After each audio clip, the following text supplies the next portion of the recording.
বৈশাখের তপ্ত রোদে পুড়ছে দেশ, তীব্র গরমে অতিষ্ঠ জনজীবন।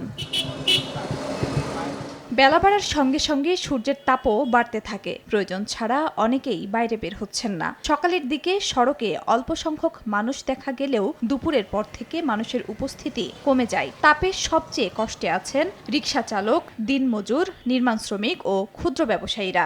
যারা তীব্র গরমে কাজে বের হচ্ছেন তাদের কাছে ভরসা ছাতা এবং বিভিন্ন ভ্রাম্যমাণ শরবতের দোকান। অনেকে গাছের ছায়ায় বিশ্রাম নেন, আবার অনেকে একটু স্বস্তি পেতে পুকুরে গোসলে নামেন।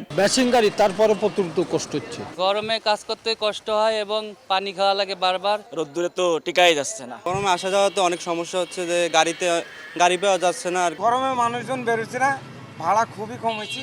এদিকে তীব্র গরমের প্রাদুর্ভাবে হাসপাতালে বেড়েছে রোগীর সংখ্যা। ডায়রিয়া ও নিউমোনিয়ায় বেশি ভর্তি হচ্ছে শিশু ও বৃদ্ধরা। ধারণ ক্ষমতার বেশি রোগী ভর্তি হওয়ায় মেঝেতে চলছে চিকিৎসা। 24 ঘন্টায় নওগাঁ সদর হাসপাতালে ডায়রিয়া, নিউমোনিয়ায় 70 শিশু ও চাঁপাইনবাবগঞ্জে 55 জন নতুন করে ডায়রিয়ায় আক্রান্ত হয়ে ভর্তি হয়েছেন। মেহেরপুরেও পানি শূন্যতার কারণে অসুস্থ হয়ে হাসপাতালে ভর্তি হচ্ছেন অনেকে। এই গরমে বেশি বাইরে না হওয়া, একটু ছাতি নিয়ে চলাফেরা করা অথবা একটু ছায়ার ব্যবস্থা করা, যাতে প্রচুর পরিমাণে পানি পান করতে হবে। খুলনা বিভাগ সহ 11 জেলার ওপর দিয়ে মৃদু তাপপ্রবাহ চলমান। খাদিজা স্বপ্না, সময় সংবাদ।